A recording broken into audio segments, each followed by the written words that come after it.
Case ഒരു കുടുംബ വഴക്കായി മാറിയതെങ്ങനെ? എന്നിട്ടും ഞങ്ങൾ ഈ കേസുമായി മുന്നോട്ട് പോയത് എന്തുകൊണ്ട്? ഈ ഒരു കാര്യം പറയാൻ വേണ്ടിയിട്ട് തന്നെയാണ് ഈ വീഡിയോ ചെയ്യുന്നത്.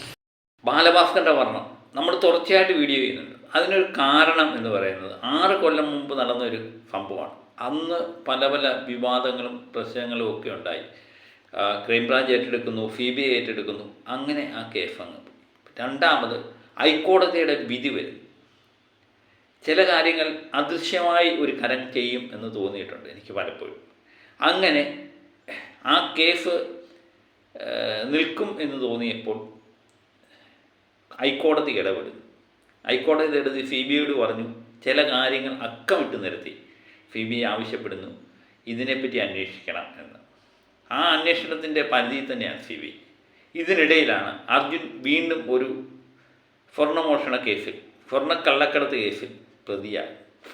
വീണ്ടും ഇത് സജീവമായി. ദൃശ്യമാധ്യമങ്ങളും യൂട്യൂബ് ചാനലുകളും എല്ലാം തന്നെ ഇതുമായിട്ട് ബന്ധപ്പെട്ട കാര്യങ്ങൾ വീണ്ടും ചർച്ച വരും. എനിക്ക് തോന്നുന്നു അന്ന് ആ മരണം, ബാലഭാസ്കറിൻ്റെ മരണം സംഭവിച്ചപ്പോൾ കുറച്ച് നാൾ നമ്മളത് കാണുകയും കേൾക്കുകയും ഒക്കെ ചെയ്തതാണ്. പക്ഷെ അതിന് ശേഷം 6 കൊല്ലത്തിന് ശേഷം വീണ്ടും ഇത് സജീവമാകുന്നു. ഇതെന്താണെന്ന് അറിയാനുള്ള താല്പര്യം അന്നത്തേക്കാൾ ഏറെ ഇപ്പോൾ ഉണ്ടാകുന്നു എന്നുള്ളതാണ്. കാരണം അന്നൊരു പക്ഷേ ഇത് ഒരു സാധാരണ അപകടം എന്ന രീതിയിലായിരുന്നു കണ്ടിരുന്നതെങ്കിലും ഇതിൻ്റെ ദുരൂഹത ഒത്തിരിയാണ്. കാരണം സാക്ഷികൾ മാറുന്നു. അവിടെ അപകടത്തിൽ പെട്ട് പരിക്കേറ്റവരെ ആശുപത്രിയിൽ എത്തിച്ചവരല്ല സാക്ഷികളായിട്ട് വരുന്നത്. അന്ന് നമ്മളൊരു കണ്ടക്ടർ ഡ്രൈവറുടെ കാര്യം പറഞ്ഞിരുന്നു. അന്ന് വാർത്താമാധ്യമങ്ങളിലെല്ലാം വന്നിട്ട് ഡ്രൈവറുണ്ടായിരുന്നു. ഡ്രൈവർ പരിക്കുപറ്റവരെ ആശുപത്രിയിൽ എത്തിച്ചു, ബാലഭാസ്കറായിരുന്നു വണ്ടി ഓടിച്ചിരുന്നത് എന്നൊക്കെയുള്ള രീതി ബാലഭാസ്കറിൻ്റെ തലയിലേക്ക് കെട്ടിവെക്കാൻ വേണ്ടി ശ്രമം നടത്തി.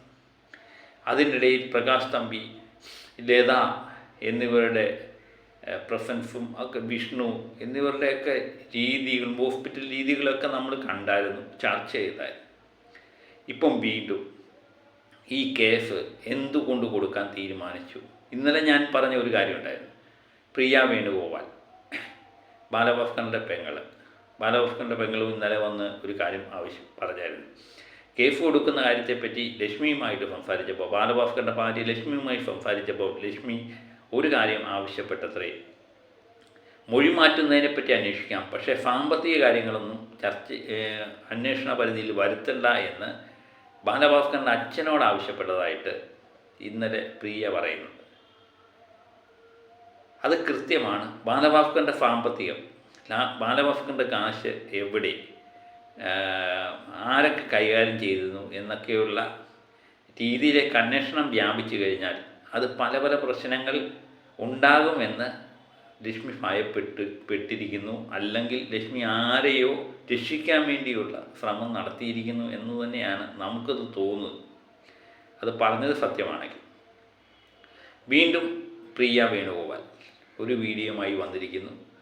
കാരണം ഇത് എന്തുകൊണ്ട് കേസിന് പോയി, അവർക്കുള്ള സംശയങ്ങൾ എന്താ എന്നുള്ളത് പ്രിയ വേണുഗോപാൽ പറയുന്നുണ്ട്. നമുക്കത് കേൾക്കാം. ദീർഘമായൊരു വീഡിയോ ആണ്. ഞാനത് ദീർഘമായി തന്നെ കണ്ടുപോകാനാണ് ഇഷ്ടപ്പെടുന്നത്. കാരണം ഇതിൻ്റെ ഇടയ്ക്ക് നമ്മൾ നമ്മുടേതായ രീതിയിൽ പറഞ്ഞു പോയി കഴിഞ്ഞാൽ ഇതിൻ്റെ കണ്ടിന്യൂറ്റി അങ്ങ് നഷ്ടപ്പെട്ടു. അതുകൊണ്ട് ലാസ്റ്റ് ഇത് കണ്ടതിന് ശേഷം നമുക്ക് പറയാനുള്ള കാര്യങ്ങൾ പറയാം. അപ്പോൾ ആ വീഡിയോ ഒന്ന് കാണാം. ബാലഭാസ്കറിന്റെ കേസ് ഒരു കുടുംബ വഴക്കായി മാറിയതെങ്ങനെ? എന്നിട്ടും ഞങ്ങൾ ഈ കേസുമായി മുന്നോട്ട് പോയത് എന്തുകൊണ്ട്? ഈ ഒരു കാര്യം പറയാൻ വേണ്ടിയിട്ട് തന്നെയാണ് ഈ വീഡിയോ ചെയ്യുന്നത്. ബാലചേട്ടൻ മരിച്ച ഒക്ടോബർ 2-ാം തീയതി വെളുപ്പിനെ, അന്ന് മുതൽ ഞങ്ങൾക്ക് ഹോസ്പിറ്റൽ വിസിറ്റ് നിഷിദ്ധമായിരുന്നു. ഞങ്ങൾക്ക് ലക്ഷ്മിയുടെ വിവരങ്ങൾ അറിയാൻ കഴിയുമായിരുന്നില്ല. അതുവരെ ഞങ്ങളെല്ലാവരും, ബാലചേട്ടൻ്റെ അച്ഛൻ, അമ്മ, ചിറ്റപ്പന്മാർ, അമ്മാവന്മാർ, ഞങ്ങൾ കസിൻസ്, ചിറ്റമാർ, ഓരോരുത്തരും അവരവരുടെ ജോലികൾക്കിടയിൽ, കാര്യങ്ങൾക്കിടയിൽ, കുട്ടികളെ നോക്കുന്നതിനിടയിലൊക്കെ സൗകര്യത്തിനനുസരിച്ച് ഷിഫ്റ്റ് പോലെയാണ് വന്നുകൊണ്ടിരുന്നത്. എല്ലാ ദിവസവും പകൽ ഞാൻ അവിടെ ഉണ്ടായിരുന്നു. ലക്ഷ്മിയുടെ പോലും വളരെ ക്രിട്ടിക്കൽ ആയിട്ടുള്ള ഒരു സർജറി ഉണ്ട് എന്ന് അറിയിച്ചിരുന്നു. 3-ാമത്തെ ദിവസമാണെന്ന് തോന്നുന്നു, രാത്രി. ആ സമയത്ത് ബാലുചേട്ടൻ്റെ അച്ഛൻ, ചിറ്റപ്പൻ, ഒരു അമ്മാവൻ, പ്രകാശ് തമ്പി, ഇവരാണ് കാര്യങ്ങളൊക്കെ അറേഞ്ച് ചെയ്യാൻ ഓടുന്നത്, ബ്ലഡ് അറേഞ്ച് ചെയ്യാനൊക്കെ ഓടുന്നത്. അപ്പോൾ ബാലഭാസ്കറിന് വേണ്ടി മാത്രമല്ല കുടുംബം അവിടെ നിന്നിരുന്നത്. ഹോസ്പിറ്റലിൽ അഡ്മിറ്റ് ആയിരുന്ന എല്ലാവർക്കും വേണ്ടിയും അവരുടെ ഓരോ അപ്ഡേറ്റ്സും അറിഞ്ഞുകൊണ്ട് അവരുടെ ആവശ്യങ്ങൾക്കനുസരിച്ച് പ്രവർത്തിച്ചുകൊണ്ട് ഞങ്ങളെല്ലാവരും നിന്നതാണ്. ആ സർജറിയുടെ സമയത്ത് ലക്ഷ്മിയുടെ അനിയനെ, വീട്ടിലേക്ക് മടങ്ങിയിരുന്ന ലക്ഷ്മിയുടെ അനിയനെ വിളിച്ചപ്പോൾ ഞാൻ ഇന്ന് ക്ഷീണിതനാണ്, ഇനി വരുന്നില്ല, അവിടെ കാര്യങ്ങൾ നടക്കട്ടെ എന്നാണ് വളരെ ലാഘവത്തോടെ അദ്ദേഹം പറഞ്ഞത്. നേരിട്ടുള്ള സംഭാഷണത്തിൻ്റെ കാര്യമാണ് ഞാൻ പറയുന്നത്, ഞങ്ങളുടെ കുടുംബാംഗവുമായി. അപ്പോൾ ഇങ്ങനെയൊക്കെ ഇരിക്കെ ആണ് ഒക്ടോബർ 2-ാം തീയതി മുതൽ ഞങ്ങൾക്ക് അവിടെ പ്രവേശനമില്ലാതാകുന്നത്. ഒക്ടോബർ 2-ാം തീയതി സംസ്കാര ചടങ്ങുകളൊക്കെ കഴിഞ്ഞ് 6-ാം തീയതി ഫേസ്ബുക്കിലൂടെ ജ്യോതി ശ്രീധർ എന്ന് പറയുന്ന ഒരു അധ്യാപികയുടെ ഒരു പോസ്റ്റ് വരുന്നു. സംസ്കാര ചടങ്ങുകളിൽ ബന്ധുക്കളെല്ലാവരും വളരെയധികം എന്താ പറയുക, നാടകീയമായിട്ടുള്ള രംഗങ്ങളായിരുന്നു, കരച്ചിലായിരുന്നു, ക്യാമറയ്ക്ക് മുന്നിൽ മത്സരമായിരുന്നു, അങ്ങനെയൊക്കെയാണ് അവർ ഉപയോഗിച്ചിരുന്ന വാക്കുകൾ. പക്ഷേ കുറച്ചു പേർ അവിടെ വേദനയൊക്കെ കടിച്ച് അമർത്തി ഇരുന്നു. ബാലുചേട്ടൻ്റെ തമ്പി, ബാലുചേട്ടൻ്റെ ജമീൽ എന്ന് പറഞ്ഞ മറ്റൊരാൾ. പിന്നെ അങ്ങനെ ഇങ്ങനെ പറഞ്ഞ് വീണ്ടും കുടുംബത്തെ കുറേ കുറ്റം പറഞ്ഞ് വല്യമ്മാവനെ മാത്രം എങ്ങും തൊടാതെ കുറച്ചൊന്ന് പുകഴ്ത്തി.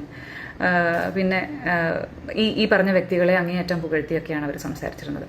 ഇന്നലെയൊക്കെ ഒരുപാട് പ്രാവശ്യം മെൻഷൻ വന്ന് ബാലഭാസ്കർ ഏറ്റവും അധികം കുടുംബത്തെക്കുറിച്ച് മോശമായിട്ട് സംസാരിച്ചിട്ടുണ്ട്, ട്രബിൾഡ് ചൈൽഡ്ഹുഡിനെ പറ്റി സംസാരിച്ചിട്ടുണ്ട്, എക്സ്ട്രീം സ്വഭാവത്തെ പറ്റി സംസാരിച്ചിട്ടുണ്ട് എന്നൊക്കെ പറയുന്ന ആ ഒരു വീഡിയോ ഉണ്ടല്ലോ, കൈരളി TV-യിൽ വന്ന JB ജംഗ്ഷൻ. ആ JB ജംഗ്ഷൻ്റെ സ്ക്രിപ്റ്റ് തയ്യാറാക്കിയ അതേ വ്യക്തിയാണ് ഈ പറഞ്ഞ പോസ്റ്റ് ഇട്ട ആൾ. ഇതിലൊക്കെ ബന്ധമുണ്ടോ എന്നുള്ളതും ചിന്തിച്ചോളൂ. എന്ന് മാത്രമല്ല, JB ജംഗ്ഷനിൽ മറ്റൊരാളുണ്ട്, ബാലുചേട്ടൻ്റെ ഏറ്റവും അടുത്ത സുഹൃത്തുക്കളായി ഉള്ള ഒരാളായി 18 വർഷത്തെ പരിചയം പറഞ്ഞുകൊണ്ട് അവതരിപ്പിക്കപ്പെടുന്ന വിഷ്ണു സോമസുന്ദരം എന്ന് പറയുന്ന വ്യക്തിയുമുണ്ട്. ബാലുചേട്ടൻ്റെ ചൈൽഡ്ഹുഡ് ഫ്രണ്ടായിട്ടാണ് വിഷ്ണുവും ലക്ഷ്മിയും CBIക്കും പോലീസിനുമൊക്കെ വിഷ്ണുവിനെ പറ്റി മൊഴി കൊടുത്തിരിക്കുന്നത്. പക്ഷേ ബാലുചേട്ടൻ്റെ ചൈൽഡ്ഹുഡ് ഫ്രണ്ടായിട്ട് കുടുംബത്തിന് പരിചയമില്ല. അല്ല, ചൈൽഡ്ഹുഡ് എന്ന് പറയുന്നതെങ്കിലും കുടുംബത്തിന് അറിയുന്ന കാര്യമായിരിക്കണമല്ലോ. അപ്പോൾ ബാലുചേട്ടൻ്റെ മ്യൂസിക് സർക്കിളിലെ ആ ഒരു ഫ്രണ്ട്സ്, ആ ഒരു കൂട്ടുകാരെയൊക്കെ ഞങ്ങളുടെ ഒരുവിധം എല്ലാ ആൾക്കാർക്കും, കുടുംബത്തിൽ എല്ലാവർക്കും പരിചയമാണ്, ഇന്നും പരിചയമുണ്ട്. അവരാരും പോലും പറയും തോന്നുന്നില്ല വിഷ്ണു ബാലുചേട്ടൻ്റെ ബാല്യകാല സുഹൃത്താണ് എന്നുള്ള കാര്യം. മറ്റൊന്ന് ഇഷാൻ ദേവ് എന്ന് പറയുന്ന ബാലുചേട്ടൻ്റെ കൺഫ്യൂഷൻ ടീം അംഗമായിരുന്ന അടുത്ത സുഹൃത്ത്. അദ്ദേഹവും പല ഇൻ്റർവ്യൂകളിലും പല ഡിബേറ്റുകളിലും, ഇതുമായി ബന്ധപ്പെട്ട ഡിബേറ്റുകളിലും പറയുന്നുണ്ട്, വിഷ്ണു എന്ന് പറയുന്ന ആൾ കൺഫ്യൂഷൻ ബാൻഡ് തുടങ്ങുന്ന സമയത്ത്, ഞങ്ങൾക്ക് ആർക്കും വിഷ്ണുവിനെ ഇഷ്ടമല്ല, കൺഫ്യൂഷൻ ബാൻഡ് തുടങ്ങുന്ന സമയത്ത് ഞങ്ങളോടൊപ്പം കൂടിയ ആളാണ് എന്ന് പറയുന്നുണ്ട്. അപ്പോൾ ആ ആളെയും ബാലുചേട്ടൻ്റെ ഉറ്റ സുഹൃത്തുക്കളിൽ ഒരാളായി അവതരിപ്പിക്കുക എന്നൊരു ലക്ഷ്യം ഉണ്ടായിരുന്നു തോന്നുന്നു. വിചിത്രം എന്ന് പറയട്ടെ, ഇവർ ഈ പോസ്റ്റിലൂടെ ഇട്ട എല്ലാവരും, തമ്പിയും ജമീലും ഒക്കെ കള്ളക്കടത്തുകാരായി പിന്നീട് അറിയപ്പെട്ടു. ഇവിടെയൊന്നും ഞങ്ങൾക്ക് പങ്കില്ല കേട്ടോ. ഇപ്പോഴും ഞങ്ങൾ പ്രതികരിക്കുന്നില്ല, ഞങ്ങളാരും അന്ന് സോഷ്യൽ മീഡിയയിലൊന്നുമില്ല. കുറച്ച് കഴിഞ്ഞ് യൂട്യൂബിലൂടെ ചടങ്ങുകൾക്കിടയിൽ സ്വത്ത് തർക്കം, മാനേജർമാരോട് കയർത്ത്, കസിൻസ്, അങ്ങനെ ഇങ്ങനെ പറഞ്ഞ് പല പല ഓൺലൈൻ മീഡിയകളുടെ വാർത്തകൾ വരുമ്പോഴാണ് ഞങ്ങൾ ഇതെന്താണ് സംഭവിക്കുന്നതെന്ന് മനസ്സിലാക്കി തുടങ്ങുന്നത്. കാരണം ഹോസ്പിറ്റലിൽ അപകടം നടന്ന അന്ന് മുതൽ ഒരുപാട് തരത്തിലുള്ള വിചിത്രമായ കാഴ്ചകൾ കണ്ടിരുന്നു എന്ന് ഇന്നലെയും പറഞ്ഞല്ലോ. അത് ഞാൻ മുമ്പ് എൻ്റെ പോസ്റ്റുകളിലും സൂചിപ്പിച്ചിട്ടുള്ള കാര്യങ്ങൾ തന്നെയാണ്. അതിലേക്കൊക്കെ വിശദമായി കടക്കുക എന്ന് പറയുന്നത് ആവശ്യമില്ലാത്തൊരു ഏർപ്പാടാണ്. കാരണം നമ്മൾ ഒരുപാട് കടന്നിങ്ങ് വന്നു കഴിഞ്ഞു, 6 വർഷം കഴിഞ്ഞു. എന്നാലും ചില കാര്യങ്ങൾ പറയാം. കേസിൻ്റെ കാര്യം തുടങ്ങുന്ന അവിടെ മുതൽ പറയാം. ഇതിൽ ഞങ്ങൾ ചില വ്യക്തികളെ കൃത്യമായി പിൻ പോയിന്റ് ചെയ്ത് തന്നെയാണ് കേസ് കൊടുത്തത് എന്ന് പറഞ്ഞിരുന്നു. അതിനുള്ള കാരണവും പറഞ്ഞിരുന്നു. ബാലുചേട്ടൻ്റെ അച്ഛൻ നവംബർ 13-ാം തീയതി 2018 ആദ്യമായി കേരള പോലീസ് ചീഫിന് നൽകിയ ഒരു ലെറ്ററാണിത്. അതിൽ അദ്ദേഹം കൃത്യമായി പറയുന്ന പോയിന്റ്സ് ഉണ്ട്. ഇത് ഒരു ഇൻട്രൊഡക്ഷനൊക്കെ കഴിഞ്ഞിട്ട് എന്താണ് സംഭവിച്ചത് എന്നുള്ളതൊക്കെ പറഞ്ഞത് കഴിഞ്ഞിട്ട് മംഗലപുരം പോലീസ് സ്റ്റേഷനിൽ FIR ഇട്ട് പ്രാഥമിക അന്വേഷണം നടത്തിയിട്ടുള്ളതും തുടർന്ന് അന്വേഷണം ആറ്റിങ്ങൽ DYSP നടത്തി വരുന്നതുമാകുന്നു. ഈ ആറ്റിങ്ങൽ DYSPയുടെ കാര്യമാണ് ഞാൻ ഇന്നലെ മെൻഷൻ ചെയ്തത്. അദ്ദേഹം നവംബർ ആ മാസത്തിലാണ് അദ്ദേഹം ഈ അന്വേഷണം തുടങ്ങുന്നത്. ലോക്കൽ പോലീസിൻ്റെ FIR ഇട്ടിട്ട് ഒടുവിൽ DYSPക്ക് കൈമാറിയ കേസിൽ അന്വേഷണം തുടങ്ങുന്നത്. അപ്പോൾ അദ്ദേഹം ദൃക്സാക്ഷികളുടെ വിവരങ്ങളുടെ അടിസ്ഥാനത്തിൽ ബാലഭാസ്കർ ആണോ അർജുനാണോ വണ്ടി ഓടിച്ചത് എന്നുള്ള കൺഫ്യൂഷനുണ്ട്. എന്നാലും ബാലഭാസ്കർ ആണ് എന്നൊരു നിഗമനത്തിലേക്ക് എത്തുന്നു എന്ന് പറഞ്ഞ് ഉള്ള അദ്ദേഹം മാധ്യമങ്ങളോട് സംസാരിച്ചതിൻ്റെ വാർത്തകൾ വന്നു തുടങ്ങി നവംബർ അവസാനം. അപ്പോൾ ഈ അന്വേഷണം നടക്കുന്ന സമയത്തും അർജുൻ മൊഴി മാറ്റി എന്നുള്ള പ്രശ്നങ്ങൾ നടക്കുന്ന സമയത്തുമൊക്കെയാണ് ഞങ്ങൾ കേസായി അല്ലെങ്കിൽ ഒരു പരാതിയായി കൊടുക്കുന്നതിനെ പറ്റി ചിന്തിച്ചു തുടങ്ങുന്നത്. ഒരു FIR, ഒരു അപകടം, അതേക്കുറിച്ചുള്ള കാര്യങ്ങൾ നടക്കട്ടെ എന്ന് വിചാരിച്ചു. പക്ഷേ ഇങ്ങനെ ഒരു കാര്യമുണ്ടല്ലോ, മൊഴി മാറ്റി അതിനനുകൂലമായി, അതും കൂടെ പറയണം. പോലീസ് സ്റ്റേഷനിൽ അർജുൻ അല്ല വണ്ടി ഓടിച്ചത്, ബാലുചേട്ടനായിരിക്കും, അതായത് പരിക്കുകളുടെ അടിസ്ഥാനത്തിൽ അർജുൻ അല്ല വണ്ടി ഓടിച്ചത് എന്ന് അർജുൻ പറയുന്ന സമയത്ത് പരിക്കുകളുടെ അടിസ്ഥാനത്തിൽ മനസ്സിലാക്കാൻ കഴിയുമല്ലോ ആരാണ് ഓടിച്ചത്. ഇപ്പോൾ ഡോക്ടേഴ്സിനോട് കൺസൾട്ട് ചെയ്യേണ്ട കാര്യമല്ലേ, പോലീസ് ഒരിക്കലും അതിന് ശ്രമിച്ചില്ലല്ലോ എന്നൊക്കെ നമ്മുടെ ഭാഗത്ത് നിന്ന് പറയുമ്പോൾ വിഷ്ണു എന്ന വ്യക്തി അവിടെ നിന്ന് പറയുകയാണ്, കുടുംബത്തിനും പോലീസിനും മുന്നിൽ തന്നെ പറയുകയാണ്, അത് അർജുൻ പറഞ്ഞത് വേറൊന്നും കൊണ്ടായിരിക്കില്ല, ബാലു അതായിരിക്കും ആഗ്രഹിച്ചിട്ടുണ്ടാവുക. കാരണം ഇവനെ കൂടെ ഈ ഒരു നഷ്ടത്തിൻ്റെ പേരിൽ കേസിൽപ്പെടുത്തണമെന്ന് ബാലു ആഗ്രഹിക്കില്ല. അതുകൊണ്ട് ബാലു ഞാൻ തന്നെ ഓടിച്ചു എന്ന് ചിലപ്പോൾ പറഞ്ഞേക്കും. അതുകൊണ്ട് അങ്ങനെ ആയാലും മതി എന്നുള്ള ധനി. ഞങ്ങൾക്കത് വളരെ വിചിത്രമായി തോന്നി അന്ന്. അതുകൊണ്ട് തന്നെ ഞങ്ങൾ ഇതേക്കുറിച്ച് കൂടുതൽ ഫോളോ അപ്പ് ചെയ്തുകൊണ്ടുമിരുന്നു. അപ്പോഴാണ് DYSP ഇങ്ങനെ അത് കേസ് അവസാനിപ്പിക്കാൻ പോകുന്നു എന്നൊരു കാര്യവും വന്നത്, ആ ഒരു വാർത്ത കേട്ടു തുടങ്ങിയത്. അപ്പോഴാണ് ഈ ലെറ്റർ പോലീസ് ചീഫിന് ബാലുചേട്ടൻ്റെ അച്ഛൻ നൽകുന്നത്, ഈ ഒരു പരാതി. അദ്ദേഹം പറയുന്നത് ഈ അന്വേഷണം നടന്നു വരുന്നു, എന്നാൽ ഈ കേസിൽ ചില സാഹചര്യ തെളിവുകൾ കൊണ്ട് ദുരൂഹതകൾ ഞാൻ കാണുന്നു. ആയതിലേക്ക് ഇപ്പോഴുള്ള അന്വേഷണം തൃപ്തികരമല്ല. താഴെ പറയുന്ന സംഗതികൾ കൊണ്ടാണ് ഈ അപകടത്തിൽ എനിക്ക് ദുരൂഹത വർദ്ധിച്ചിരിക്കുന്നത് എന്ന് പറഞ്ഞ് പോയിന്റഡ് ആയിട്ടാണ് പിന്നെ കാര്യങ്ങൾ പറയുന്നത്. ദൂരയാത്രകളിൽ ഒന്നും തന്നെ എൻ്റെ മകൻ വണ്ടി ഓടിക്കാറില്ല, 1. 2, വണ്ടി ഓടിച്ചിരുന്ന ഡ്രൈവർ അർജുന് കഴുത്തിന് മുകളിൽ യാതൊരു പരിക്കും ഉണ്ടായിരുന്നില്ല. അപകടം കഴിഞ്ഞ് ആദ്യത്തെ 2 ആഴ്ച വരെ യാത്രയിൽ കൊല്ലം വരെയുള്ള കാര്യങ്ങൾ മാത്രമേ ഓർമ്മയുള്ളൂ എന്നാണ് അയാൾ പറഞ്ഞിരുന്നത്. എന്നാൽ ആശുപത്രിയിൽ നിന്ന് ഡിസ്ചാർജ് ആയ ശേഷം എൻ്റെ മകനാണ് വണ്ടി ഓടിച്ചിരുന്നത് എന്ന് അയാൾ പറയുകയുണ്ടായി. 3, കൊല്ലത്ത് അവർ രണ്ടുപേരും ഇറങ്ങി ജ്യൂസ് കഴിച്ചു എന്ന് പറയുന്നു. എന്നാൽ 2 അന്വേഷണ ഉദ്യോഗസ്ഥരും ഇത്തരത്തിലേക്ക് അന്വേഷണം നടത്തുകയോ ആ ഭാഗത്തെ CCTV ക്യാമറകൾ പരിശോധിക്കുകയോ ചെയ്തിട്ടില്ല. അപകടത്തിൽ പരിക്ക് പറ്റിയ ആൾക്കാരെ ആദ്യമായി ആശുപത്രിയിൽ കൊണ്ടുപോയ ആംബുലൻസ് ജീവനക്കാരെ ചോദ്യം ചെയ്തിട്ടില്ല എന്നാണ് മനസ്സിലാക്കുന്നത്. 5, അപകടം നടന്ന സ്ഥലത്ത് നിന്നും ലഭിച്ച മകൻ്റെ മൊബൈൽ ഫോൺ, വാലറ്റ്, മകൻ്റെ മാനേജർ തമ്പി കുറേ ദിവസം കൈവശം വെച്ചിരിക്കുകയായിരുന്നു. 6, ഡ്രൈവർ അർജുൻ ഇത്തരത്തിൽ മാറി മാറി പറഞ്ഞിട്ടും ടിയാൻ്റെ മൊബൈൽ ഫോൺ അന്വേഷണ ഉദ്യോഗസ്ഥർ പരിശോധിച്ചിട്ടില്ലെന്നാണ് ഞാൻ മനസ്സിലാക്കുന്നത്. 7, ക്ഷേത്ര ദർശനത്തിന് പോയ മകനും കുടുംബത്തിനും കഴിഞ്ഞ 5 വർഷത്തിനു മേലെ ഒറ്റപ്പാലത്തിന് സമീപം ചെർപ്പളശ്ശേരി വില്ലേജിൽ പൂന്തോട്ടം എന്ന പേരുള്ള ആയുർവേദ ആശുപത്രിയുമായി ബന്ധപ്പെട്ട് റിസോർട്ട് നടത്തുന്ന ഡോക്ടർ രവിയും അദ്ദേഹത്തിൻ്റെ ഭാര്യ ലതയുമായി നല്ല സൗഹൃദ ബന്ധമായിരുന്നു. സൗഹൃദം മൂലം ധാരാളം പണം അവരുടെ ആവശ്യാർത്ഥം അവരുടെ പല പല ബിസിനസ്സുകളിലും മകൻ പണം മുടക്കിയിരുന്നു. അവർ ചുമതലപ്പെടുത്തിയ അവരുടെ ബന്ധു കൂടിയായ അർജുനായിരുന്നു ഈ ദിവസം വാഹനം ഓടിച്ചിരുന്നത്. അതായത് ലതയുടെ സഹോദരൻ്റെ മകനാണ് അർജുൻ. അർജുൻ്റെ പൂർവ്വചരിത്രം ചില കുഴപ്പങ്ങൾ പിടിച്ചിരുന്നതായതുകൊണ്ട് അവനെ നേരെയാക്കുന്നതിന് വേണ്ടിയാണ് ഡോക്ടർ ദമ്പതിമാർ മകനെ ഏൽപ്പിച്ചത് എന്ന് മകൻ തന്നെ എന്നോട് പറഞ്ഞിട്ടുണ്ട്. അത്തരത്തിലുള്ള ഒരാളുടെ മൊഴിമാറ്റം എന്നെ കൂടുതൽ ദുരൂഹതയിലേക്ക് എത്തിക്കുന്നു. എൻ്റെ വീട്ടിൽ എന്നെ കാണാനായി അടുത്ത ദിവസം വന്ന ഒരാൾ, ഇത് ഒന്ന് ശ്രദ്ധിക്കാം. എൻ്റെ വീട്ടിൽ എന്നെ കാണാനായി അടുത്ത ദിവസം വന്ന ഒരാൾ ലക്ഷ്മിയെ സൂക്ഷിക്കണമെന്നും ലക്ഷ്മിയെയും അപകടപ്പെടുത്താൻ സാധ്യതയുണ്ടെന്നുമാണ് എന്നോട് പറഞ്ഞിട്ട് പോയത്. കടുത്ത ദുഃഖത്തിലായിരുന്നതിനാൽ അയാൾ ആരെന്നോ എവിടെ നിന്ന് വന്നതാണെന്നോ എനിക്ക് മനസ്സിലാക്കാൻ കഴിഞ്ഞില്ല.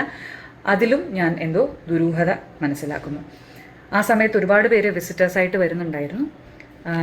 ബാലുചേട്ടൻ്റെ അച്ഛന് ഒരു കോൾ വന്നിരുന്നു ഒമാനിൽ നിന്ന്, ഇതേ കാര്യം സൂചിപ്പിച്ചുകൊണ്ട് തന്നെ. അതിൻ്റെ തൊട്ടടുത്ത ദിവസമാണ് ഇങ്ങനെ ഒരാൾ വരുന്നതും വിശദമായിട്ട് ഓരോ കാര്യങ്ങൾ പറയുന്നതിൻ്റെ കൂട്ടത്തിൽ ലക്ഷ്മിയുടെ അവസ്ഥ കുറച്ച് പ്രശ്നത്തിലാണ്, ശ്രദ്ധിക്കണം, ജീവന് ആപത്തുണ്ട് എന്ന് പറഞ്ഞത്.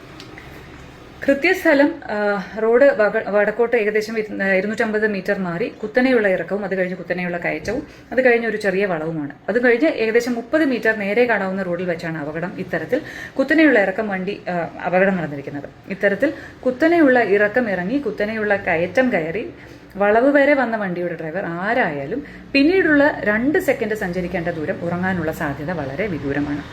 ഇത് CBI സമർപ്പിച്ചിട്ടുള്ള റിപ്പോർട്ടിൽ ഈ ആക്സിഡൻറ്റിൻ്റെ പാറ്റേൺ, വണ്ടിയുടെ അവസ്ഥ, ഇവരുടെ പരിക്കുകളുടെ അവസ്ഥ വെച്ചിട്ട് ഒക്കെ പരിശോധിച്ച് ഒരു റോഡ് ട്രാൻസ്പോർട്ട് എക്സ്പേർട്ട് അദ്ദേഹവും പറഞ്ഞിട്ടുള്ള ഒരു കാര്യമാണ്. കാരണം ഉറങ്ങിപ്പോകാനുള്ള സാധ്യത വളരെ കുറവാണ്. ഉറങ്ങിപ്പോയിട്ടുണ്ടെന്ന് ഒരിക്കലും ഈ വണ്ടി പോയേക്കുന്ന പാറ്റേൺ കണ്ടാൽ തോന്നില്ല. കൃത്യമായി വളഞ്ഞ് പോയതിന് ശേഷം നേരെയാണ് ഒരു 100 മീറ്ററോളം ചെന്ന് മരത്തിലിടിച്ചിരിക്കുന്നത്.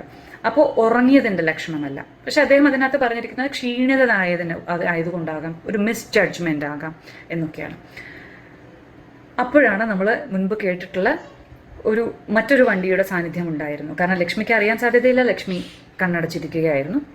വണ്ടി ഓവർ സ്പീഡായിരുന്നു എന്നുള്ളത് സമ്മതിക്കുന്നുമുണ്ട്. ബാലുചേട്ടൻ മയങ്ങുകയായിരുന്നു, പുറകിലായിരുന്നു എന്ന് പറയുന്നു. ജ്യൂസ് കുടിച്ച് അധികമായിട്ടില്ല സമയം. അപ്പോൾ അർജുൻ ഉറങ്ങാനോ അർജുന് ക്ഷീണം തോന്നാനോ ഉള്ള സാധ്യതകളും വളരെ കുറവാണ്. ബാലുചേട്ടനും ഉറങ്ങാൻ പോകുന്ന ഒരാൾ എന്തിനാണ് ജ്യൂസ് കുടിച്ചത് എന്നുള്ളൊരു ചോദ്യം നിലനിൽക്കുന്നുണ്ട്. അതിലേക്കൊക്കെ നമുക്ക് പിന്നീട് വരാം. കാരണം ഈ കോടതിയിൽ സമർപ്പിക്കപ്പെട്ട റിപ്പോർട്ടിൻ്റെ ബേസിസിൽ നമുക്ക് കുറച്ച് സംസാരിക്കാനുണ്ട്. അപ്പോൾ അതിലേക്ക് വരാം. ഈ ആക്സിഡൻറ്റ് നടന്നതിൻ്റെ പാറ്റേൺ, അതിലുള്ള സംശയങ്ങൾ, ഇത് എക്സ്പേർട്ട് ഒപ്പീനിയൻ വെച്ച് തന്നെയാണ് പറഞ്ഞത്. സംഭവം കഴിഞ്ഞ് പിറ്റേ ദിവസം ന്യൂസ് 18 കേരളം എന്ന വാർത്താ ചാനലിൽ തൊട്ടടുത്ത 2 സ്ത്രീകൾ അപകട സ്ഥലം ഒരു പുകപടലമായിരുന്നു എന്നും ഒന്നും കാണാൻ കഴിഞ്ഞില്ല, അതിനുശേഷം അവർ ബാലഭാസ്കറിനെ സിനിമയിൽ കണ്ടിട്ടുണ്ടെന്നും ഡ്രൈവർ സീറ്റിൽ കണ്ടു എന്നും പറഞ്ഞത് ദുരൂഹത വർദ്ധിക്കുന്നു. എൻ്റെ മകൻ റിലീസായിട്ടുള്ള ഒരു ചെറിയ സിനിമയിൽ മാത്രമേ ബാലുചേട്ടൻ വന്നിട്ടുള്ളൂ. അതുകൊണ്ട് സിനിമയിൽ കണ്ടുള്ള പരിചയം എന്ന് പറഞ്ഞതിനെയാണ് അതിൽ ഖണ്ഡിക്കാൻ ശ്രമിച്ചത്. അത് ഞാൻ പോലും ശരിക്കും കണ്ടിട്ടില്ല എന്ന് അദ്ദേഹം പരാതിയിൽ എഴുതിയിട്ടുണ്ട്. അപ്പോൾ ഇവർക്ക് പരിചയമുള്ള മുഖം എന്നായിരിക്കാം അവർ ഉദ്ദേശിച്ചത്. പക്ഷേ ബാലഭാസ്കറാണ് വണ്ടി ഓടിച്ചത് എന്നവർ കണ്ടു എന്നാണ് പറയുന്നത്. മകൻ്റെ ഫിനാൻസ് കാര്യങ്ങൾ നോക്കി നടത്തിയിരുന്ന വിഷ്ണു അപകടത്തിന് 2 നാൾ കഴിഞ്ഞത് മുതൽ വണ്ടി ഓടിച്ചിരുന്നത് മകനാണെന്ന് പറഞ്ഞു തുടങ്ങുകയുണ്ടായി. നേരത്തെ പറഞ്ഞ കാര്യമാണ്. എന്നാൽ യാതൊരു അടിസ്ഥാനവും ഇല്ലാതെ അത്തരത്തിൽ പറഞ്ഞതിനെ തുടർന്ന് ഞാൻ അയാളോട് സംസാരിച്ചതിൽ അർജുൻ തന്നെയാണ് വണ്ടി ഓടിച്ചിരുന്നതെന്ന് അയാളോട് അർജുൻ പറഞ്ഞിട്ടുള്ളതായി എന്നോട് പറയുകയുണ്ടായി. ഇങ്ങനെ മാറി മാറി പറഞ്ഞതും ദുരൂഹത വർദ്ധിക്കുന്നു. അതിനുശേഷമാണ് ഈ പോലീസിന്റെ മുൻപിൽ വെച്ച് നടന്ന സംഭാഷണം. ഇമേൽ പറഞ്ഞ ദുരൂഹതകളൊക്കെ നിലനിൽക്കെ ആയതൊന്നും പോലീസ് അന്വേഷിച്ചില്ലെന്ന് മാത്രമല്ല, ഇത്തരത്തിലൊരു തർക്കം വന്നിട്ട് പോലും ആയതിനുള്ള സാമ്പിളുകൾ ശേഖരിച്ച് ശരിയായ FSL പരിശോധനയ്ക്ക് അയച്ചിട്ടില്ല. പ്രാഥമികമായി ഉണ്ടാക്കാവുന്ന എല്ലാ തെളിവുകളും നശിപ്പിക്കപ്പെട്ട നിലയിലാണ്. സാധാരണ റോഡ് നടക്കുന്ന 100 കണക്കിന് വാഹന അപകടങ്ങളുടെ അന്വേഷണം പോലെ തന്നെയാണ് ഇതിലും നടന്നുകൊണ്ടിരിക്കുന്നത്. അന്വേഷണം DYSPക്ക് കൈമാറിയെങ്കിലും അദ്ദേഹത്തിന്റെ തിരക്കുകൾ കാരണം തത്വത്തിൽ വലിയ മാറ്റമൊന്നും സംഭവിച്ചിട്ടില്ല. ദുരൂഹമായി എന്തോ സംഭവിച്ചിരിക്കുന്നു. വാഹനാപകടത്തിൽ രാത്രിയുടെ ഇരുളിൽ എന്തോ ദുരൂഹമായി സംഭവിച്ചതാണെന്ന് ഞാൻ ന്യായമായും സംശയിക്കുന്നു. ഒരു പൗരൻ എന്ന നിലയിൽ ദുരൂഹത നീക്കി കിട്ടേണ്ടതുണ്ട്. അതിന് ശാസ്ത്രീയ അന്വേഷണം വേണം, ഉന്നതരായ ഉദ്യോഗസ്ഥരുടെ ഇടപെടൽ വേണം. ഇതൊക്കെ പറഞ്ഞാണ് അദ്ദേഹം പരാതി സമർപ്പിച്ചിരിക്കുന്നത് നവംബർ 13. ഇത് ലക്ഷ്മിയോട് ചോദിച്ചതിന് ശേഷമാണ് ലക്ഷ്മി നേരത്തെ പറഞ്ഞതുപോലെ സാമ്പത്തിക കാര്യങ്ങളൊന്നും അന്വേഷിക്കേണ്ട, അർജുൻ മൊഴി മാറ്റിയത് എന്താണെന്ന് അന്വേഷിക്കണം എന്ന് അച്ഛനോട് പറഞ്ഞു. സാമ്പത്തിക കാര്യങ്ങൾ എന്ന് പറയുന്നത് ഈ 2-3 വ്യക്തികളെ ചുറ്റിത്തിരിഞ്ഞുള്ള കാര്യങ്ങളായതുകൊണ്ടും അവർ തന്നെ ഞങ്ങൾ കണ്ട കാഴ്ചകളിൽ വളരെ ദുരൂഹമായ രീതിയിൽ ഇടപെട്ടതുകൊണ്ടും അത് ഞങ്ങൾ ഒഴിവാക്കിയില്ല. അത് ചേർത്ത് തന്നെയാണ് പരാതി കൊടുത്തത്. ഇതിന് ശേഷമാണ് ക്രൈംബ്രാഞ്ചിലേക്ക് പരാതി കൈമാറ്റപ്പെടുന്നത്.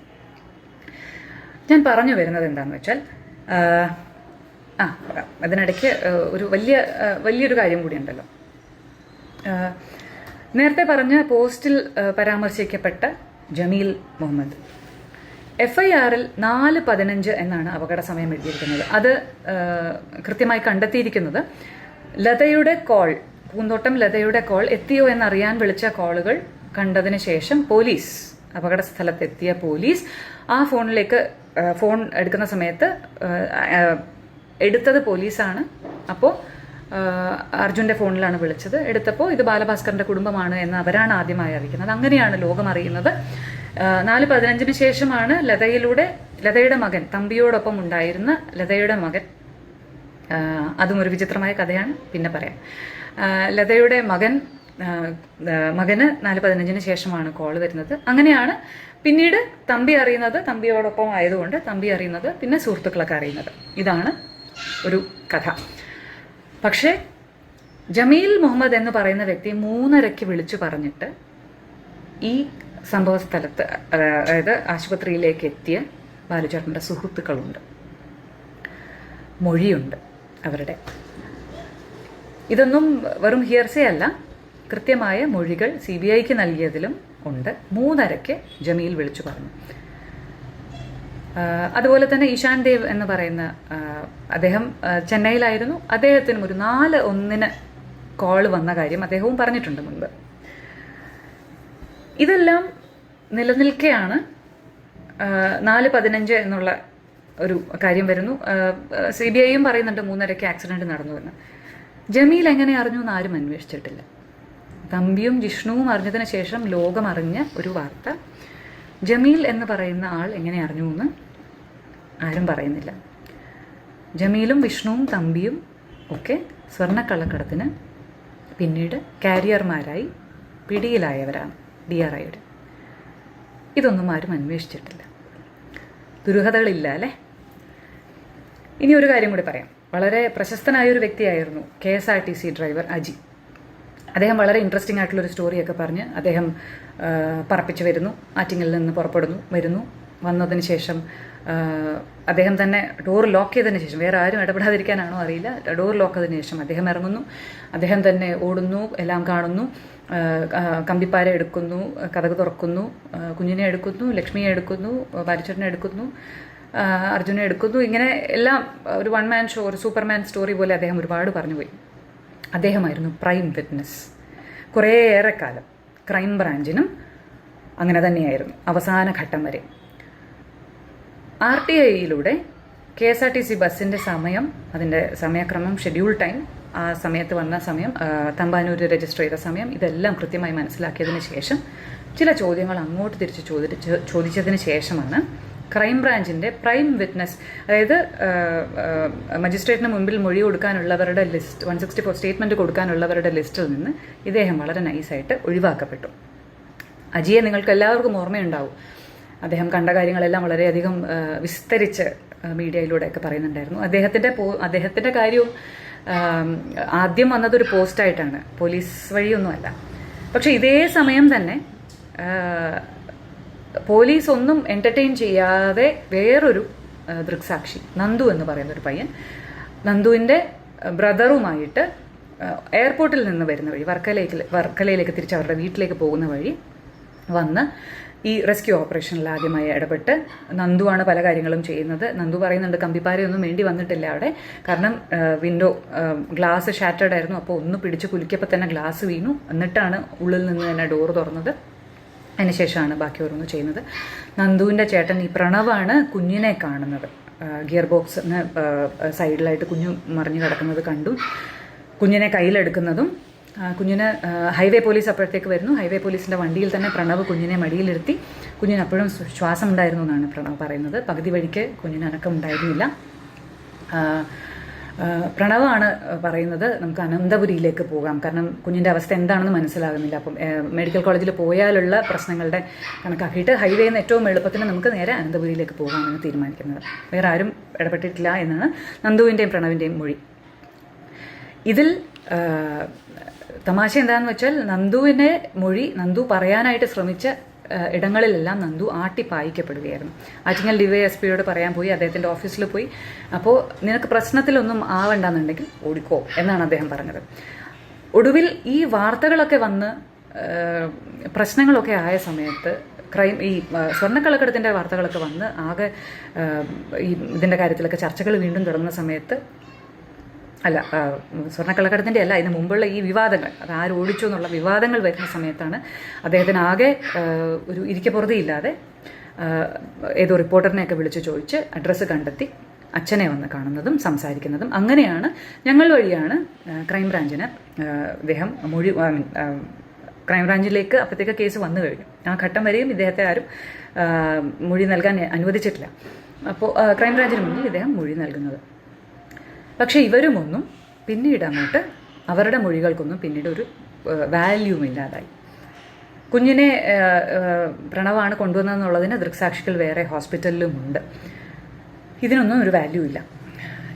കുഞ്ഞിനെയും കൊണ്ട് കൊണ്ടുവന്നതിന് ശേഷം നന്ദു ഒക്കെ തിരിച്ച് വർക്കലയിലോട്ട് പോകുന്ന സമയത്ത് ആ സമയത്ത് തന്നെ ആ ഇരുട്ടിൽ തന്നെ വെളുപ്പാങ്കാലം ആ ഇരുട്ടിൽ തന്നെ ഒരു ക്രെയിൻ ബാലുചേട്ടൻ്റെ വണ്ടി മൂവ് ചെയ്യുന്നുണ്ടായിരുന്നു. റോഡിന് അല്ലെങ്കിൽ ട്രാഫിക്കിന് യാതൊരു തടസ്സവും ഉണ്ടാക്കാതെ നിന്നിരുന്ന ഒരു വണ്ടിയാണ്. ആ വണ്ടി ആ വെളുപ്പിനെ തന്നെ മാറ്റിയത് എന്തിനാണ്? ഫോട്ടോഗ്രാഫ്സ് ഇല്ല, മാർക്ക് ചെയ്തിട്ടില്ല, ഒന്നും ചെയ്യാതെ ആ വണ്ടി മാറ്റിയത് എന്തിനാണെന്ന് നമുക്കറിയില്ല. പിന്നീട് അവൈലബിൾ ആയിട്ടുള്ള വിഷ്വൽസ് പ്രകാരം മറ്റൊരു ക്രെയിൻ, ഈ കാണുന്ന ഒരു ക്രെയിനിൻ്റെ ഒരു 2-3 വിഷ്വൽസ് ഉണ്ട്. അതൊരു 2 മാധ്യമ പ്രവർത്തകർ അവരുടെ നൈറ്റ് ഷിഫ്റ്റ് കഴിഞ്ഞിട്ട് പോകുന്ന വഴി എടുത്തതാണ്. അങ്ങനെയാണ് പല മീഡിയയ്ക്കും അത് ലഭ്യമായതെന്നാണ് പറയുന്നത്. അതിനകത്ത് ഒരു നീല നിറത്തിലുള്ള ഒരു ക്രെയിനാണ്. അത് കഴിഞ്ഞ് പിന്നീട് നമ്മൾ കാണുന്നതിൽ ഒരു ഓറഞ്ച് നിറത്തിലുള്ളൊരു ക്രെയിൻ ഉണ്ട്. അത് പകൽ വെളിച്ചത്തിലാണ്. അപ്പോൾ 2 തവണ ബാലുചേട്ടൻ്റെ വണ്ടി മാറ്റിയിരിക്കുന്നു ഇതിനോടകം തന്നെ. എന്തിനായിരുന്നു ആ ധൃതി എന്നറിയില്ല. നമുക്ക് തെളിവുകൾ നഷ്ടപ്പെടുന്ന വിധം ഇതൊക്കെയായിരുന്നു. സാക്ഷികൾ മാറ്റിമറിക്കപ്പെടുന്ന വിധം ഇതൊക്കെയായിരുന്നു. ഞങ്ങൾ പരാതിയുമായി പോകാൻ നിർബന്ധിതരായ കാരണങ്ങളും ഇതൊക്കെ തന്നെയായിരുന്നു. ഈ പറഞ്ഞ പോലെ സമയത്തിൻ്റെ പ്രശ്നം, സാക്ഷികളിലെ തിരിമറി, ചില സാക്ഷികളെ വാനോളം പൊക്കിക്കൊണ്ട് നടക്കുന്നു. ഒരു ഘട്ടം കഴിഞ്ഞ് ചോദ്യങ്ങൾ ചോദിക്കുമ്പോൾ ഉത്തരം മുട്ടുമ്പോൾ അവരെ ഒഴിവാക്കുന്നു. മറ്റു ചില സാക്ഷികൾ പറയുന്നത് കേൾക്കുക പോലും വേണ്ടെന്ന് പറയുന്നു. മുഖ്യനായ മറ്റൊരു സാക്ഷിയുടെ കാര്യമുണ്ടല്ലോ, നമുക്ക് അതിലേക്കൊക്കെ വളരെ വിശദമായിട്ട് വരേണ്ടതുണ്ട്. ഞാൻ ഇന്നലെ പറഞ്ഞിരുന്നു, ഹതഭാഗ്യരായ കുറേ പേർ ഇതിൽ ഇടപെട്ട് പോയി. അതുകൊണ്ട് അവർക്ക് ഒരു നിവൃത്തിയുമില്ലാതെ ഇതിൽ കടിച്ചു തൂങ്ങി നിൽക്കേണ്ടി വരുന്ന ഒരവസ്ഥയാണിപ്പോൾ. സോബി ജോർജിൻ്റെ കാര്യമാണ് ഞാൻ പറയുന്നത്. അതിലൊക്കെ വീണ്ടും വരാം.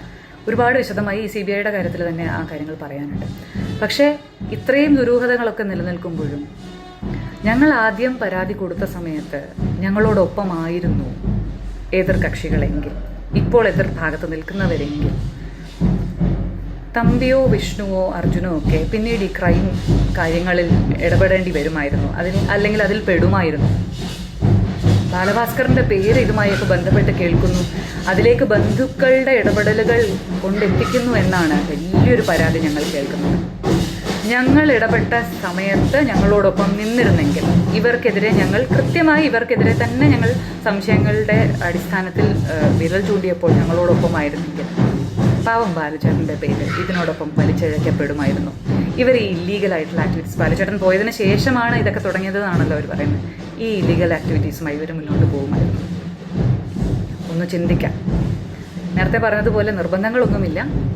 കേസ് കോടതിയിലാണ്, ബാക്കി അവിടെ കാണാം. തുടർന്ന് നമുക്ക് കാണാം ബാക്കി കാര്യങ്ങളുമായി, ഡീറ്റെയിൽസുമായി. ഇതിനകത്ത് പ്രിയ പോയേക്കുന്ന ഒത്തിരി കാര്യങ്ങളുണ്ട്. ഇതിന് ഇവർക്ക് സംശയം തോന്നാനുള്ള കാരണം ആശുപത്രിയിലെ ചില ചെയ്തികൾ ഇവർക്ക് സംശയം തോന്നി. അതിലൊന്ന് എന്ന് പറയുന്നത് നേരത്തെ തന്നെ നമ്മൾ ചർച്ച ചെയ്തിട്ടുള്ള മെഡിക്കൽ കോളേജിൽ നിന്ന് ഉടൻ തന്നെ അനന്തപുരി ആശുപത്രിയിലേക്ക് മാറ്റുന്നു. ഇത്ര സീരിയസായ ആൾക്കാർ. അതുപോലെ തന്നെ ഇത്രയും വലിയൊരു അപകടം, ആ വണ്ടി കണ്ടു കഴിഞ്ഞാൽ ഫ്രണ്ട് മൊത്തം തകർന്നു പോയ ആ വണ്ടിയുടെ അപകടത്തിൽ ആ വണ്ടി ഓടിച്ചിരുന്ന ഡ്രൈവർ അർജുന് നിസാര പരിക്കേ പറ്റിയുള്ളൂ എന്നുള്ളത് വേറെ ഒരു. ബാക്കിയുള്ള 3 പേർക്കും ഗുരുതരമായി പരിക്ക്, 2 പേരും മരിച്ചു പോവുകയും ഒരാൾക്ക് സാരമായ പരിക്ക് പറ്റുകയും ചെയ്തു, ലക്ഷ്മിക്ക്. അതുപോലെ തന്നെ പുറകിൽ കിടന്ന ഫ്രണ്ട് വശമാണ്, മരത്തിയിടിച്ച് ഫ്രണ്ട് വശമാണ് തകർന്നത്. പക്ഷേ പുറകിൽ കിടന്നുറങ്ങിയിരുന്ന അർജുൻ അതിൻ്റെ ബാലഭാസ്കർ മരിച്ചു എന്ന് പറയുമ്പോൾ അതിനകത്ത് ദുരൂഹത തോന്നാം അല്ലേ.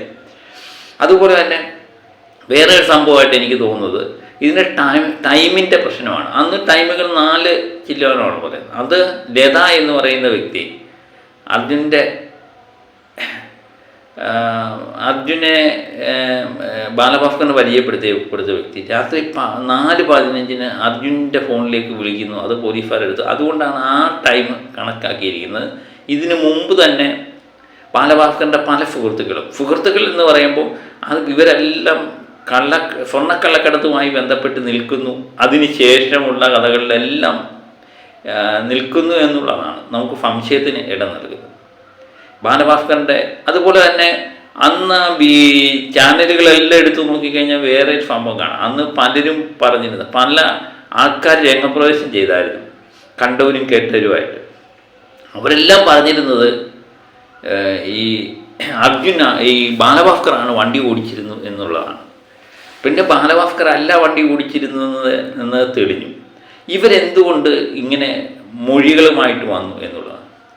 അതുപോലെ ഈ പ്രിയ പറയുന്നതനുസരിച്ച് ഇത് രക്ഷപ്പെടുത്താൻ വേണ്ടി ശ്രമിച്ച രണ്ടുപേർ, അവർ സാക്ഷിമൊഴികളിലെ വന്നില്ല. ആദ്യത്തെ പ്രധാനപ്പെട്ട സാക്ഷി ആ ഡ്രൈവറായിരുന്നു, KSRTC ഡ്രൈവർ. ആ ഡ്രൈവർ ബാലഭാസ്കറാണ് വണ്ടി ഓടിച്ചിരുന്നത്, ഞാൻ ഒറ്റയ്ക്കാണ് ഇവരെല്ലാം രക്ഷപ്പെടുത്തിയതെന്നൊക്കെ വാർത്താ മാധ്യമങ്ങളിലാണ് അന്ന് പറയുന്നത് കേട്ടു. അന്ന് ഭയങ്കര ഹീറോ ആയി മാറി ഈ ഡ്രൈവർ എന്ന് പറയുന്ന വ്യക്തി.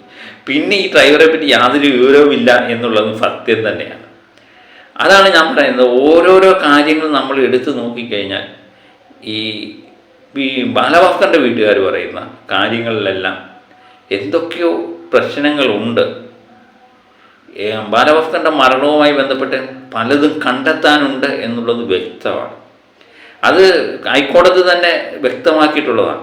അപ്പോൾ അതിന് കാര്യമില്ല, ഹൈക്കോടതി തന്നെ വ്യക്തമാക്കിയിട്ടുണ്ട്. 20ഓളം കാര്യങ്ങൾ അക്കമിട്ട് നിരത്തിയാണ് ഹൈക്കോടതി പറഞ്ഞിരിക്കുന്നത്. ഈ കാര്യങ്ങളിലൊന്നും അന്വേഷണം വന്നിട്ടില്ല. എന്തുകൊണ്ട് അന്വേഷണം വന്നിട്ടില്ല? ഇത് സാമ്പത്തിക ഇടപാട് ബാലഭാസ്കറുമായി പലർക്കും ഉണ്ട് എന്നുള്ളത് സത്യം തന്നെയാണ്. അത് ലക്ഷ്മി സമ്മതിക്കുന്നുണ്ട്. കഴിഞ്ഞ ഇൻ്റർവ്യൂ പറഞ്ഞുകൊണ്ട് പലർക്കും കാശ് കൊടുത്തെങ്കിലും അവരാരും തിരിച്ചു തന്നിട്ടില്ല എന്ന് ലക്ഷ്മി പറയുന്നുണ്ട്. ബാലഭാസ്കറിൻ്റെ കാശ് സാമ്പത്തികം പലരുടെ കയ്യിലുണ്ട്. അപ്പം മനഃപൂർവ്വം ബാലഭാസ്കറിനെ അപകടപ്പെടുത്തിയതാണോ, അതോ ഈ ബാലഭാസ്കറിൻ്റെ വണ്ടിയിൽ സ്വർണ്ണക്കള്ളക്കടത്തുമായിട്ട് ബന്ധപ്പെട്ട് ഈ ആൾക്കാരെല്ലാം കൂടി നിൽക്കുന്ന ബാലഭാസ്കറിന് അതിനകത്ത് വല്ല ബന്ധമുണ്ടോ എന്നൊക്കെ കൃത്യമായിട്ട് അന്വേഷിക്കേണ്ട കാര്യമാണ്. ഇത് സാമ്പത്തികത്തിൻ്റെ കാര്യമാണ്. അതുകൊണ്ട് വലിയ വലിയ പ്രശ്നങ്ങളിലേക്ക് ഇത് ചൂഴ്ന്ന് നോക്കിക്കഴിഞ്ഞാൽ കാണാൻ പറ്റും എന്ന് തന്നെയാണ് നമുക്ക് തോന്നുന്നല്ലേ. അപ്പോൾ CBIയുടെ അന്വേഷണം ഹൈക്കോടതിയുടെ മേൽനോട്ടത്തിൽ നടക്കുന്നു. അത് അതിൻ്റെ വഴിക്ക് പോകട്ടെ.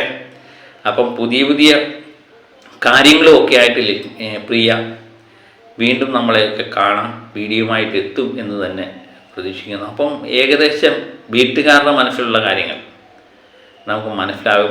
ഏതായാലും ലക്ഷ്മിക്ക് എനിക്ക് തോന്നുന്നു കേസിനൊന്നും പോകുന്നതിന് വലിയ താല്പര്യമൊന്നും ഇല്ലാത്ത കൂട്ടത്തിലാണെന്ന് തോന്നുന്നു. ആ ഇൻ്റർവ്യൂ കണ്ടപ്പോൾ എനിക്ക് തോന്നിയത്. അപ്പം ബാലഭാസ്കറിൻ്റെ വീട്ടുകാർ, അച്ഛനും അമ്മയും, അവർക്കെല്ലാം നഷ്ടപ്പെട്ടു പോയി. ബാലഭാസ്കറിനെയും ഒരു മകളെയും നഷ്ടപ്പെട്ടു. അപ്പം അവർ ഇതിൻ്റെ കേസിൻ്റെ അങ്ങേയറ്റം വരെ പോകാനുള്ള തയ്യാറെടുപ്പിൽ തന്നെയാണ്. അപ്പം വരും ദിവസങ്ങളിൽ ഇതിൻ്റെ സത്യാവസ്ഥ എന്താണെന്ന് മനസ്സിലാകും എന്ന് തന്നെ നമുക്ക് പ്രതീക്ഷിക്കാം, അല്ലേ. ഇതിനകത്ത് ഏറ്റവും വലിയ പ്രശ്നം എന്ന് പറഞ്ഞാൽ പല ഭാഷകളും മാറി എന്നുള്ളതാണ്. അവിടെ ഇല്ലാത്ത ആൾക്കാർ ഒരു സാക്ഷികളായി എന്നാണ് പ്രിയയുടെ വാക്കുകളിൽ നിന്ന് മനസ്സിലാകുന്നത്. പക്ഷെ അന്നത്തെ വാർത്താ മാധ്യമങ്ങളെല്ലാം എടുത്തു നോക്കിക്കഴിഞ്ഞാൽ ഇവർ പറയുന്ന പല കാര്യങ്ങളും സത്യമാണെന്ന് നമുക്ക് മനസ്സിലാക്കാൻ പറ്റും കേട്ടോ. അപ്പം മറ്റൊരു വീഡിയോയുമായി വീണ്ടും ഞാൻ എത്താം. Okay, by.